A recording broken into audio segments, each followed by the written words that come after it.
It is 9:55 a.m. Eastern on February 17th, and you are looking at a live view of the Falcon 9 as it awaits its targeted 10:05 a.m. Eastern Time launch from Cape Canaveral Air Force Station in Florida. Happy Monday from SpaceX headquarters in Hawthorne, California. My name is Lauren Lyons, and I'm an engineer on the Starlink team here at SpaceX, and welcome to our live webcast of our 5th Starlink mission. Today's mission will be the 4th flight of the booster that you see on your screen. Most recently, it flew back on December 16th, which represents our quickest booster turnaround to date. And if this launch goes as planned, it will mark SpaceX's 80th successful launch and 50th successful landing. On top of that, we will again be attempting to catch both fairing halves with our recovery vessels, Miss Tree and Miss Chief. Now, we've got a shorter mission duration today, so we won't see those views live on the webcast, but we'll push out an update one way or another after the fairing has made its way back to Earth. We are continuing to count down to liftoff, but if for some reason we have to call a hold on today's launch, we do have a backup opportunity tomorrow, Tuesday, February 18th at 9:42 a.m. Eastern. But at this time, all systems are go for an on-time liftoff. My name is Jesse Anderson, and I'm a lead manufacturing engineer here at SpaceX. As Lauren mentioned, today's mission will be shorter than previous Starlink missions, and that's because we are executing a direct inject of the Starlink satellites into an elliptical or oval-shaped orbit. In prior Starlink missions, we deployed the satellites into a 290-kilometer circular orbit, which required 2 burns of the Merlin vacuum engine on the second stage.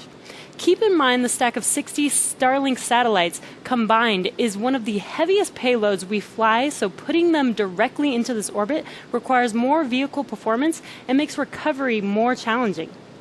Going forward, and starting with today, we will deploy the satellites shortly after the first burn of the second stage, putting the Starlink satellites into an elliptical orbit. Once checkouts are complete, the satellites will then use their onboard ion thrusters to move into their intended orbits, an operational altitude of 550 kilometers. With this change, our webcast runtime will be a little bit shorter. We'll wrap up just after deployment at T plus 15 minutes or so. The Falcon 9 that you see on the pad there has been loading propellants since T minus 35 minutes, and as a reminder, we use a rocket-grade kerosene, or RP1, and super chilled liquid oxygen, or LOX, to power the Falcon 9.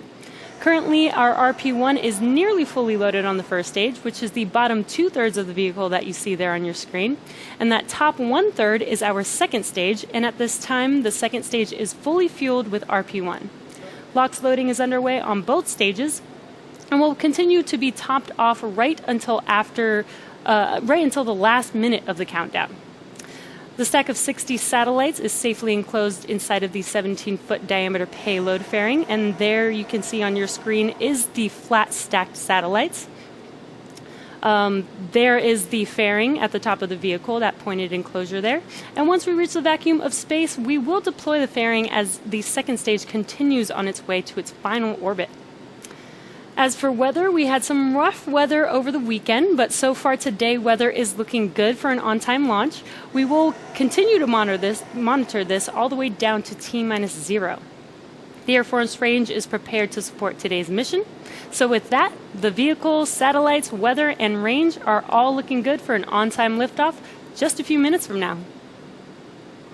As I mentioned at the top of the webcast, today's launch will be the 4th flight of this particular Falcon 9 booster.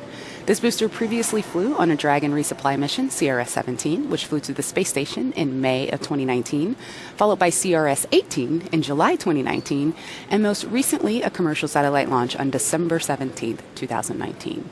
It's been just under 8 weeks since that booster returned, which makes this our fastest turnaround to date. Long term, we hope to continue to drive that turnaround time down even further, with rocket launches looking more similar to commercial air travel, where the planes get basic checkouts, they get refueled, and then they head right back out. SpaceX successfully landed its first booster back in December 2015 after a long series of attempts with various endings, some more spectacular than others. And if we land today's booster, it will mark our 50th successful landing. It's really crazy to think just how much has changed in only 5 years. Our drone ship, Of Course I Still Love You, is currently stationed 350 miles off the coast of Florida, waiting for what will be the 4th landing of this booster. Just as we had to work through a lot of trial and error with booster recovery, we're now engaging in that same process for fairing recovery. To date, we have caught 3 fairing halves with our recovery vessels and fished a number of others out of the water, and we'll continue pushing forward with this effort with the goal of hopefully making this as routine as our rocket landings. We are currently just over 4 minutes from liftoff. Falcon 9 is now moving into the final stages of the countdown. At T-minus 7 minutes, engine chill began. This is where we allow a small amount of the super chilled liquid oxygen to flow into the Merlin engine turbo pumps prior to the full flow of liquid oxygen into the vehicle, and that's to avoid any shocks to the system. Liquid oxygen is also what's creating those white clouds around Falcon 9, as you can see on your screen. We continue to load super chilled liquid oxygen, or LOX, into the stage until just before liftoff. And when that super chilled LOX comes in contact with the ambient air around it, it creates those clouds surrounding the vehicle that you can see right there. At T-minus 3.5 minutes, the transporter Rector has already moved away from the rocket slightly, and this allows some clearance for Falcon 9 to lift off of our launch pad. The first and second stages are both nearly fully loaded with 1 million pounds of kerosene fuel and liquid oxygen. First stage should finish prop loading at T-minus 3 minutes, and second stage at T-minus 2 minutes. At T-minus 60 seconds, be sure to listen in for the call out that Falcon 9 is in startup. This means that the rocket's autonomous internal flight computers have taken over the launch countdown. The Starlink payload continues to be healthy. The Falcon 9 team is tracking no issues on the rocket. Weather is looking good, and the range is green for launch. So let's listen into the last few minutes of the countdown.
Stage 2 lock for closed down.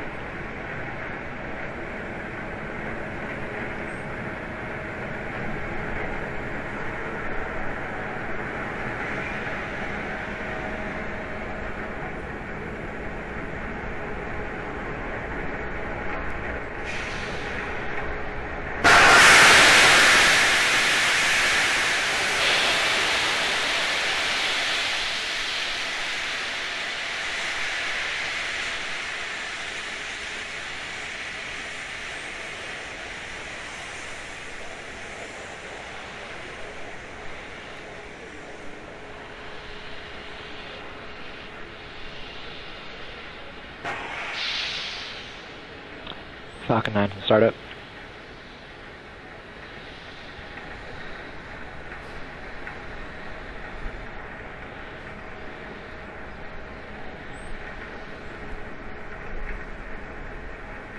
LD is go for launch.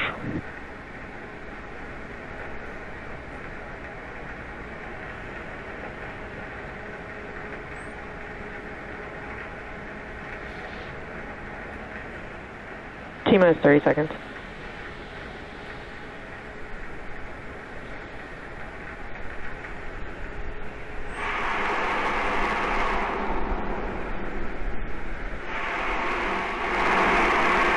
T-minus 15 seconds. 10, 9, 8, 7, 6, 5, 4, 3, 2, 1. 0. Ignition, liftoff.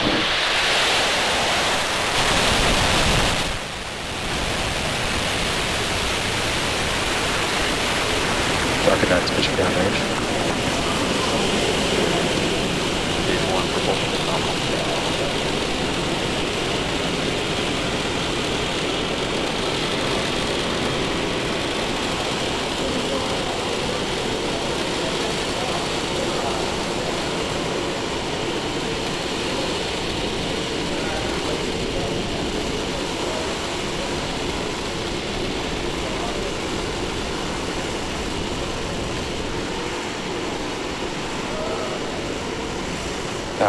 trajectory nominal. It is T plus 47 seconds, and we have just had liftoff of our Falcon 9 vehicle, taking our Starlink payload to its targeted orbit. In about 15 seconds or so, we will be passing through max Q. Max Q is the maximum aerodynamic pressure that the vehicle will see throughout its Falcon 9 ascent. is supersonic. You should hear that call out in about 5 seconds or so. Falcon 9 is experiencing maximum aerodynamic pressure. And there's that call out for max Q. Coming up next in about a minute will be 3 events happening in rapid succession. The first of which will be MECO, or main engine cutoff, followed immediately by stage separation, and this is where the first stage separates from the second stage, and then followed by SES-1, or second engine start 1. MVAC engine chill. And you can see on your screen, this is a nice live view looking aft on the vehicle, so you can see those Merlin engines burning real bright right now with Earth in the background.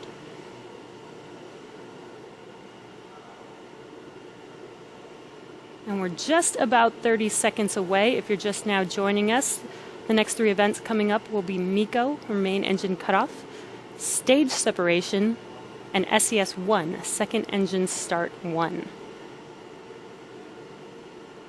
And as we mentioned, today we will only be having 1 burn of the second stage.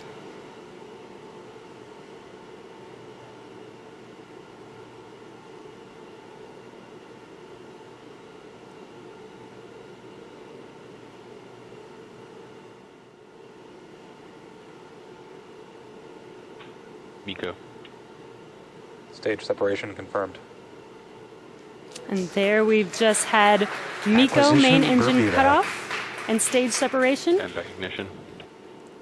And second engine start 1 on your right screen. That engine is starting up and should be turning bright red shortly here. There it is. Now coming up in about 5 seconds, we will have fairing deploy. Should also be able to see this on your screen. Fairing separation confirmed. And there is fairing deploy. Now both fairing halves are making their way back to Earth. Let's hope that we can catch both of them today on Stage 2 is Mystery on and nominal Mischief. trajectory.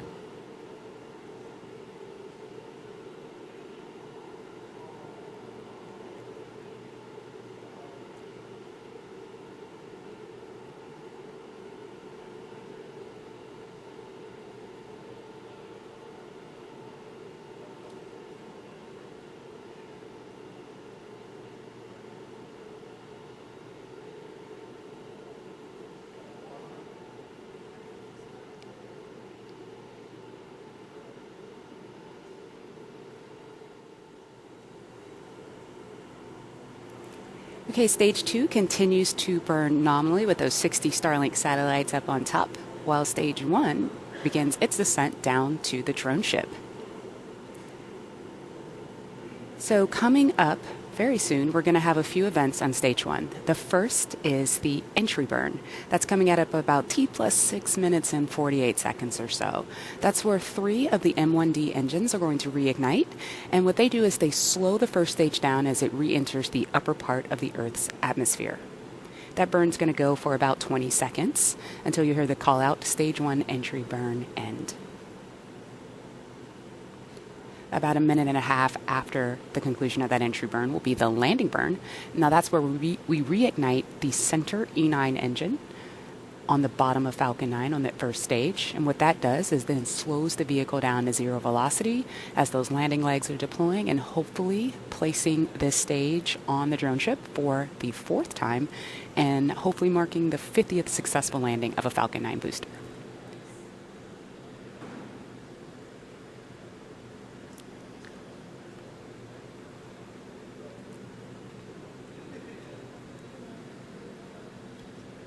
Stage 2 trajectory continues to be nominal.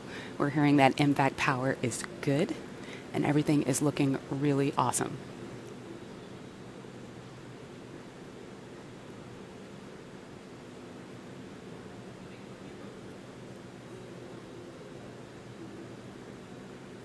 Stage 2 is burning with more than 210 1,000 pounds of thrust.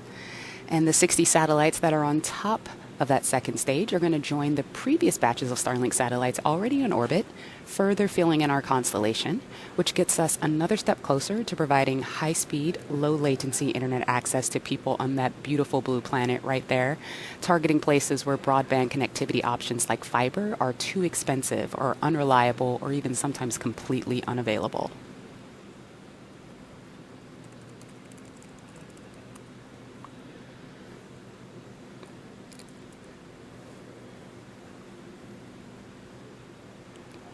We're about 15 seconds away from that entry burn. Hopefully we'll see that plume on the left side of the screen there.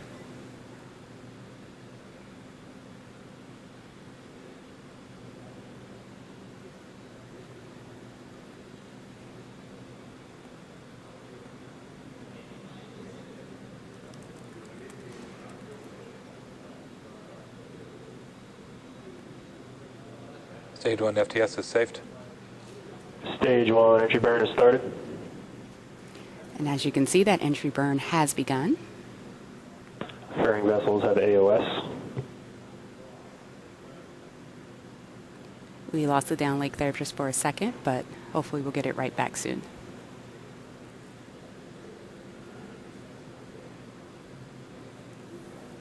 And stage 1 entry burn is shut down. All right, and as you just heard, that entry burn has concluded, and I'm also hearing that it was a pretty good one. So coming up First next, stage LOS expected. Coming up next for stage 1, in just under a minute, is going to be the start of the landing burn. This will be, if successful, the 50th successful landing of a booster, of a Falcon booster, not necessarily a Falcon 9. We've landed boosters for Falcon Heavy as well, and this counts as one of those.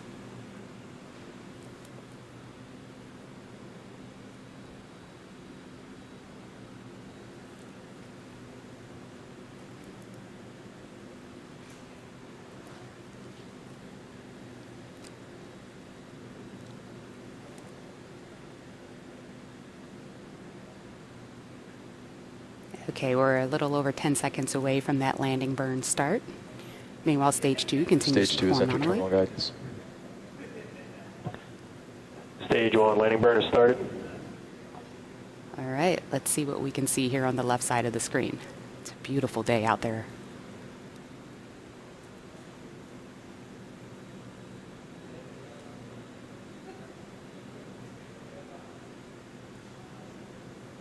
Landing legs have deployed.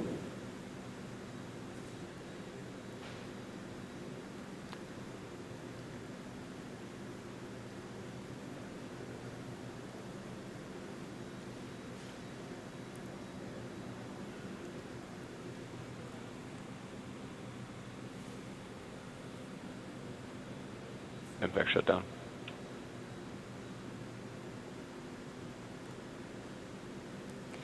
Okay, we were Stage 2 expecting FTS is saved. we were expecting the call out for landing, and we obviously didn't see it there on the drone ship. So let's look back at stage 2. Newfoundland AOS. And we clearly did not make the landing this time. However, stage 2, we have confirmed SECO, which is second engine cutoff. Let's listen for the call out of the orbit.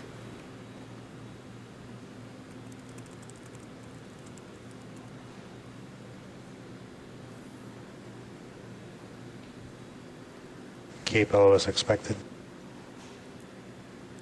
And we have a good Nominal orbital orbit. insertion of stage 2. All right, now stage 2 is going to coast in this orbit for a few minutes, and during this time it'll start to spin along its central axis, which gives the Starlink satellites the momentum that they need to space themselves out over time after they deploy. So we're going to take a really quick break here and then return at T plus 13 minutes and 45 seconds.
expected.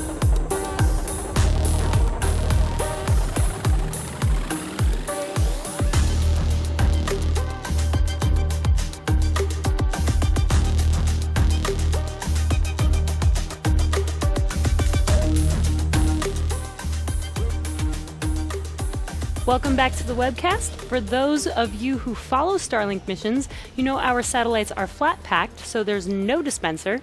So what you'll see at deployment is the satellites all clustered together. Once separated from the second stage, they will slowly disperse from one another, and in the days and weeks that come, deploy their solar array, use their onboard ion propulsion system to raise and circularize their orbit, and start beaming down broadband internet to Starlink engineers to test performance. Once the satellites have been deployed, the second stage will conduct a passivation maneuver and be safely deorbited within months. We should be coming up on that deployment of the Starlink satellites in just a few moments here, in about 15 seconds or so. And we should be able to see that live. What you're looking at is those flat-packed satellites right there on your screen.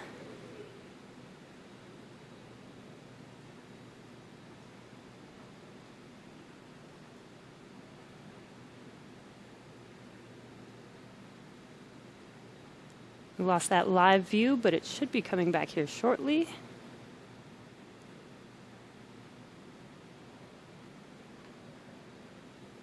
Starlink tension rod separation confirmed. And as you heard, the tension rod separation has been confirmed. So our payload should be deploying shortly here. And there it goes. Another round of satellites out in space. So with that, that brings our webcast to a close. We had an on-time liftoff this morning, a good stage separation. First stage made its way back to Earth. Unfortunately, we did not land the first stage on our drone ship, but it did make a soft landing on the water right next to the drone ship, so it does look like it might be in one piece. Again, that is our secondary mission, so we will try again next time. Our primary mission is now complete. Our Starlink satellites are in their targeted orbit and will be making their way to their final orbit using their onboard thrusters. So thank you to the 45th Space Wing for range safety and the FAA for licensing today's launch, as well as the FCC. We'd also like to thank you guys, all of our viewers, for tuning in. You can follow our website and social media platform for updates on Stage 1. You can also follow for updates on the fairing catches and our next missions and milestones. Have a great day, and we'll see you next time.